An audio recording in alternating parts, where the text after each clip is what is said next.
The Bhull Experiment. Chapter 1. The Hidden Colony. The chapter was written from the point of view of Ellie Nolan. Ellie, the Council wants you at the New Earth space station. Tom said. I left the operations to my cousin Admiral Logan, and I told him not to enjoy himself too much. At the Old Earth space station. Welcome, Ellie. Roger greeted me with a handshake. Good to be here, sir. Matt, Stella, and John greeted me as well. Have a seat. Roger started. I like what you did with the slavers, the Sams, and the Tams. It diffused a lot of tensions, because now the Sams and Tams have less ships. Stella said. Logan will make sure they will have less in the coming months. I said. Matt started. Ellie, 2 months ago, I went with a human expedition to a planet 1,700 million light-years away to establish a secret human colony near a very large Leo colony. The planet is like Earth, but more water, like 80%, and lot of greens and animals. We called it Planet Athena. The expedition included loonies, butts, and of course, Laos. But I also brought 58 riots for the Laos.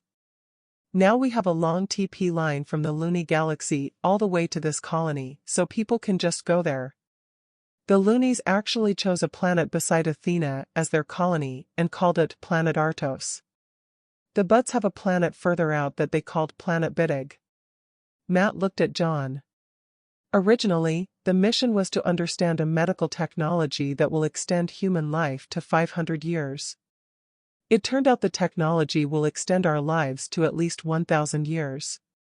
The loonies' lifetime will also be extended to 1,500 years, and the butts to 1,200 years. Now, we realized that longer lives mean more population before anybody start dying. So we need more planets. As you know, more planets mean more protection is needed. The Laos can only make one planet invisible per species. John said.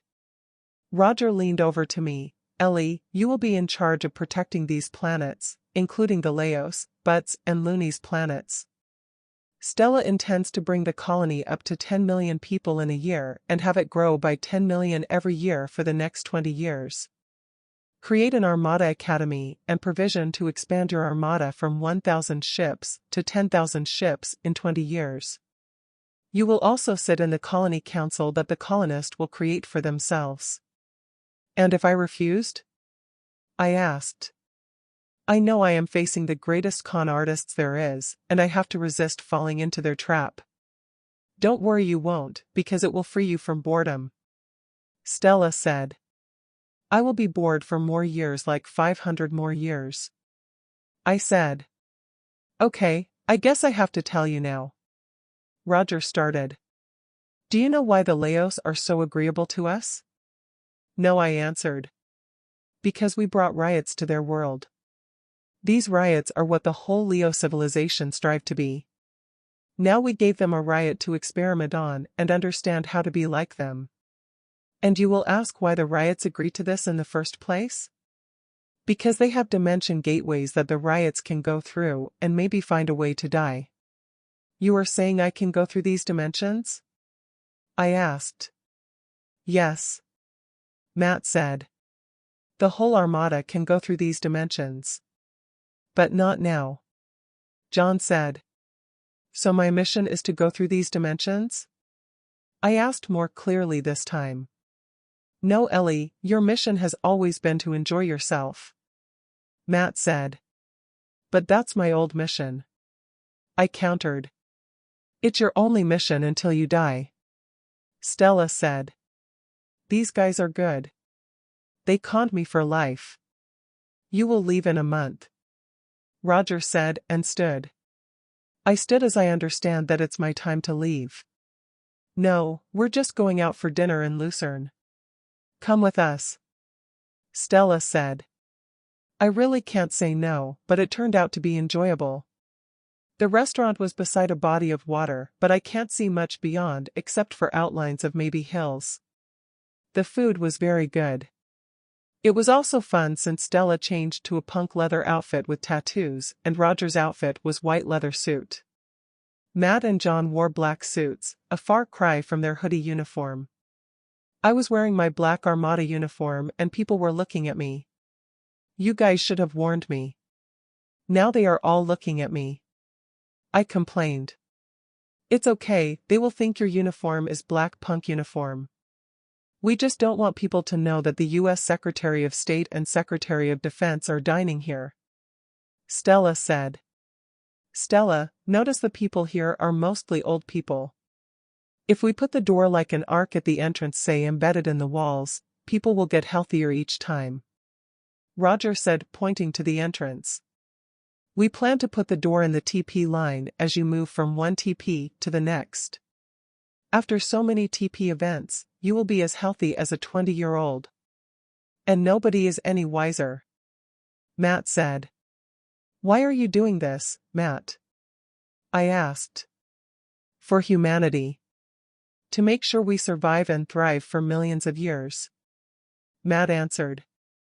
As you already know, the galaxies are not a walk in the park. If we do not have a good military complex, and if we do not prepare, we could be wiped out in one swoop by a very aggressive alien. Right now we have 4 major human centers: Earth, New Earth and the Federation, Olympus on the loony homeworld, and Athena. If Olympus and Athena grows to several planets, our chances of survival is multiplied several times. If the loonies are able to project themselves as powerful, our planets around them will also be protected. If we live more than 500 years, we can see this reality. John added. Fear is a real driving force. This is one of the reasons why we insist on secrecy. Roger added. We fear that aliens will fear a strong human military. We fear that we are not strong enough to face a head-to-head battles with a vastly superior alien race. We fear technologies may not be developed enough for our survival. You know very well about the slave menace in the galaxies. So many fears. We are doing what the Laos are doing. Stella added. And we are just a few billion people. Compare this to the loonies with more than 40 billion people. Matt said. We do have a population problem. Roger said. We can pay them a monthly sum. John suggested. We can do that. We can divert some of the funds from the TP revenues to pay our colonists. Matt said. But the other colonies would find out. Stella countered. We'll make it big enough to make the colonists happy, but small enough to deter them from moving from their existing colonies. John said. I'd say make it bigger than you think is enough and let some of the colonists from other planets move to Athena. Roger argued. Spoken like a true con artist. I would agree. Matt said, and the 3 nodded their agreement. So the con is set. Why don't we create babies and all females who would agree? I said. I want to know how they will play this con out. They all became quiet. That is actually a good idea. John said. It's doable. Stella said. I think we should implement that in Athena. Matt said. Imagine this, we offer money and an AI assistant mother to the mothers. One of the main reasons why mothers do not like to have kids is because they fear the future of their kids could be unstable and that they can't take care of them well enough. John said. We should also offer money to the dads so they can be incentivized to mate with the females in a natural way. Stella said. If you can convince the women to bear multiple offsprings from different sources, meaning different males or even artificial insemination, that would increase your population. Roger said. Everybody looked at Roger. This guy is crazy, but then. I guess if you live long enough, say 600 years, you would really have multiple partners. Say a husband every 50 or so years may be the norm. Stella said. I would suggest you leave your husband earlier than you think, not because you can now plan your husband intake, but so that Frank can survive. Roger said. Stella smiled. Let me keep that in mind. Me also. I said. These guys are good. I have another proposition.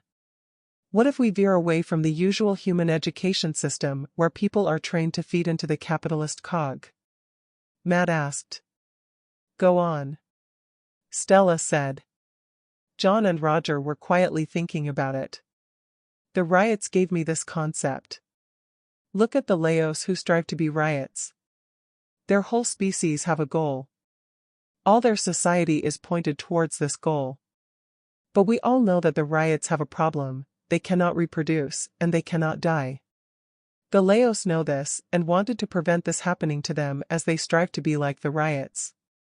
They also know this will take them millions of years to reach the first goal post of working things with their minds. And this is before they will be able to shed their physical bodies. So what do they do as a society? They give everybody whatever they want and need. Enriching themselves is not the goal. Because once you reach the first goal post, material things will not matter anymore. Matt started. I understand. Take telepathy. If all humans were telepathic, communications would be very much advanced. If humans become telekinetic, a lot of machines will go away. The riots know this, and they offered the Laos training programs to do these. Stella said. What is the human goal? I know my goal with John and Amy is to preserve the human species. To ensure that it survives and thrives. What would be the goal of a long-surviving human species? Matt asked. What you are saying is that we should refocus training our people to develop their minds. Roger clarified. Yes. If a few of us are telepathic and telekinetic, all humans can be. John answered and made the bottle move, sliding on the table slightly to move to his hand. Then he poured the wine into his glass. Talk Stella for the benefit of Ellie here. Roger said. I was wide-eyed. You guys are telepathic and telekinetic? Yes. It was simple for the riots to do this. They just went in and changed our DNA. Matt said. They agreed to do this for a few, but not whole populations. That is why they instituted a training program for the Laos. John said. Also, it will take years to learn this. We can mix this benefit for those women who agree to be mothers. This way their kids will have the altered DNA. Let's start with then telepathic superpower and after several generation, the telekinetic. Or they can just follow the training program. Matt said. You guys have these powers and nobody knows about it. I exclaimed. You can have it too if you like. If you agree, I will tell one of the riots to do this to you once you arrive in Athena. John said. Okay, I agree. I said. These guys are not only super con artists, but super con artists with superpowers. The next day, in my house in Los Angeles, I realized I really loved my husband and I have to explain my new mission to him so he can understand. Of course I would like that he go with me and live in Athena. I may not convince my 4 college-age kids to go, but I will try anyway. But then again, they do not even know about these space adventures. They think I am in Asia working as a military attaché. I was walking pensively back and forth in our living room when my youngest daughter Susan arrived. She was surprised and gave me a tight hug. Then she texted her sisters and brother to tell them I am in the house. My mind felt blank and I sat with her asking the usual, how's school? Mom, I have a lot to tell you. Susan said and proceeded to tell me about school and her best friends from high school who are in the same school as she is. I found myself reaching out and hugging her while she's talking animatedly. I kissed her several times. She's still my baby girl. After an hour, my 2 daughters, Anne and Millie, and son Alex arrived and they all hugged and kissed me. I miss you all so much. I said or think I said. They sat me down at the dining table and started asking me about my job. I will tell you later. Alex, how are your friends? I wanted to know about his friends from high school who are really very close to my family. Unknown to me, Tom ordered food that my kids might like, and it was a lot when it was delivered. Then my husband Danny arrived just in time before we started to eat. I am very happy we are all here eating dinner. I started. Mom, we know. We are happy you're here. It's been 10 months. Anne said. Then my husband and kids started talking to each other about whatever, and I could not get into their conversations. I just watched them until they were almost done. My son got 3 bottles of beer and gave one to my husband and where's mine? Millie asked. Susan stood and got 2 bottles for her and Millie. Okay, I want to tell you guys something. I started. Please. I stood and got myself a bottle of beer. I am not really working in Asia. I started. You're working in Europe as a spy? Alex asked. No, I'm not a spy. I work in the military. A military spy? Millie asked. I thought you were an attaché. Danny commented. I am starting to feel exasperated already. Let me just do this. All of you stand up. They all stood, and I moved them to the living room. Tom, to my bridge, please. My family found themselves in my bridge. I let the scene sink in for a while. Guys, this is Tom. He is my ship AI human representation. You are all in my ship in space near Jupiter. Tom provided holos of the ship and the space around us. Tom looks like your favorite movie star. Danny said. Tom, why don't we go to the Space Grill? I said. We found ourselves in the lobby of the Space Grill restaurant in the space station. Now they could see Earth through the windows. Let's go in and sit down. I suggested. I pulled my husband by the arm and we sat in one of the tables with a view. They could see people eating like in a regular restaurant. So you're a spaceship captain, Mom? Alex asked. I command 1,000 spaceships. Then President Billy and Secretary Roger walked to our table. Ellie, is this your family? Billy asked. I introduced Billy and Roger to my family. Don't let us bother you. And the two promptly left. My family were surprised to say the least. Susan and Anne stood and walked over to the floor-to-ceiling window. Alex and Millie followed. I stood and followed them, but as expected, my husband did not follow. I put my arms around Alex and Millie, who were gazing at Earth. I kissed them both.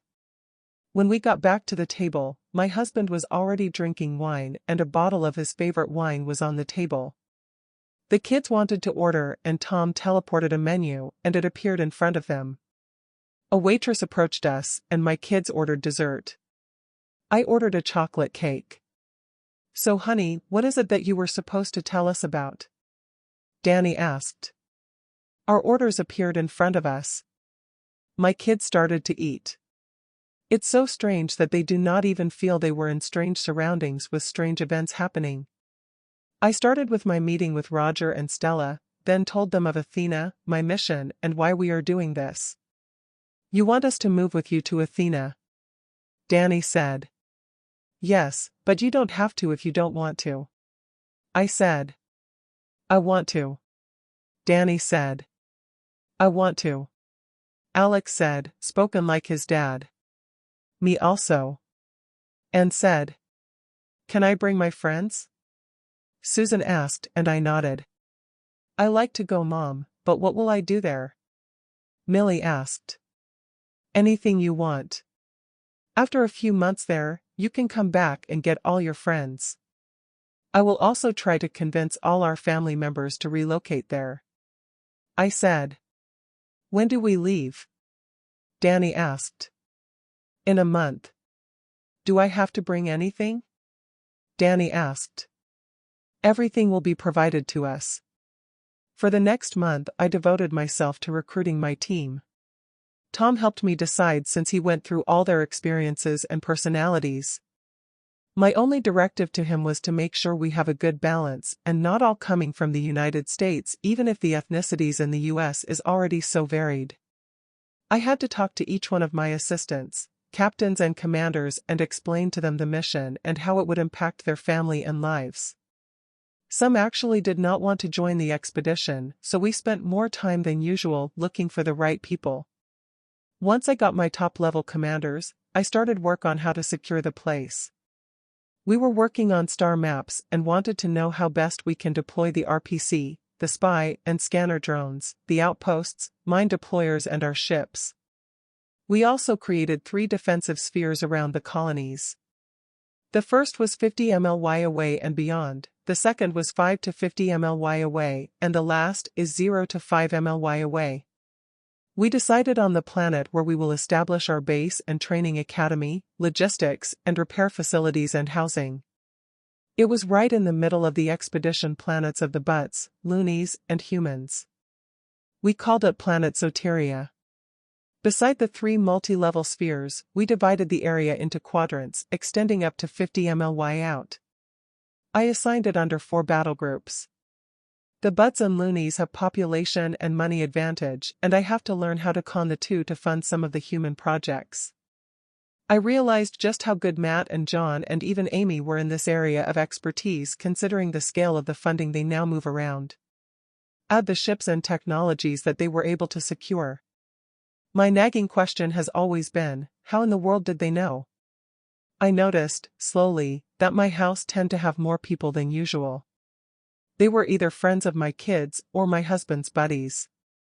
My husband actually decided to quit his lawyering job and take the month off as terminal vacation from his stay on Earth. My kids also quit school and got busy recruiting their friends and their families to go with us. A week before we were to leave, my husband sat me down and told me several of his friends and their families want to join. I asked my kids about this, and they also admitted that several of their friends and some of their friends' families want to join us. Of course I tried to make a big deal out of it, but in the end I agreed. I don't want them to know that we were desperate for human population. I had to talk with all their friends and families, and made our offer to pay them some money to relocate. These made them extremely happy, and my kids and husband angry.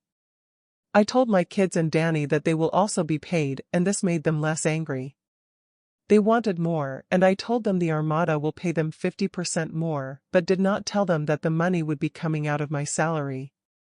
I think that my long absences in their lives make me more agreeable to whatever they like or get angry about.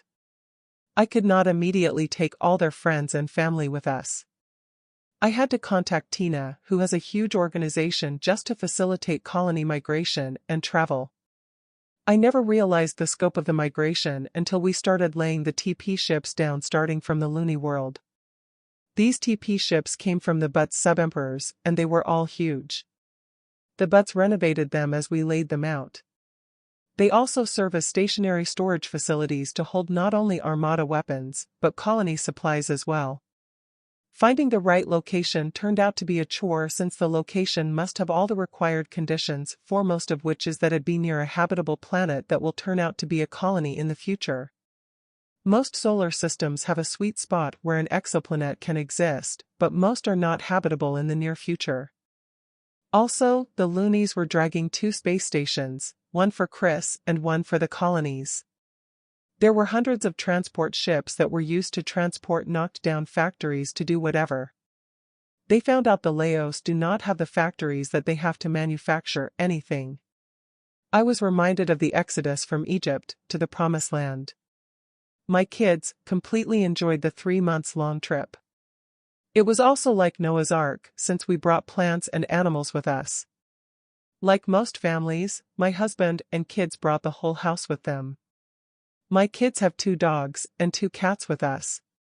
My captain's quarters was like a house with 3 bedrooms, but mostly unoccupied because we were all busy doing things.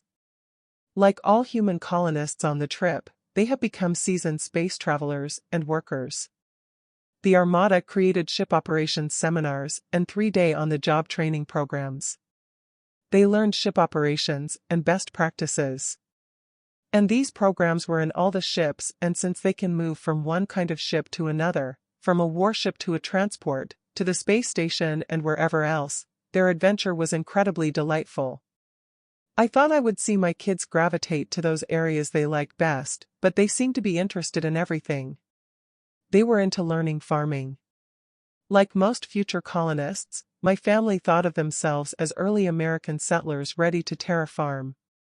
I had to provide for all the holding pens for pigs, goats, cows, chickens, cattle, and whatever else in our transport ships, which has space for 10 football fields. There were 30 of these ships for the animals only. When we arrived in Planet Athena, I was escorted to my house where I settled my family in. It was a beautiful house beside a large lake with 4 waterfalls on one side and hills further out on the other side. The lot is 20 acres with huge trees, small hills made of rocks, and a field. The small house looks like a small dome structure outside, but was 3 floors down. There were huge trees all around, and you may not see the house with all the vegetation around. There were no roads, and teleportation was our primary way of movement. My husband and kids were in heaven. They decided to become loggers and cut some trees to make wood for whatever. Most were just left where they were cut. As planned, they became farmers and took to planting whatever we can for food. They dressed in overalls and farmer clothes too. They didn't really understand that plants need time to grow. At least they had a medium-term plan to terraform our property. We have chickens and a goat in addition to our 2 dogs and 2 cats. Most of the settlers trade their animals for whatever they need. This barter system was promoted by the community to foster trade and friendship.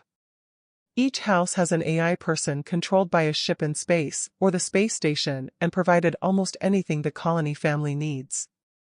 The house has its own fusion power source and food generator provided by the Laos.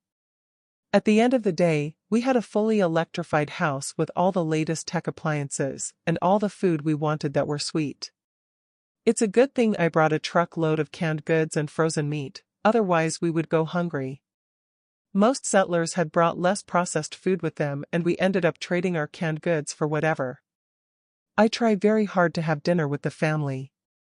I realized that my family is experiencing an upheaval and adapting into a whole new world that needs so much time to understand and make sense of. Having an AI like Tom to monitor our timetables and even experiences is a good thing. The learning curve is really very steep.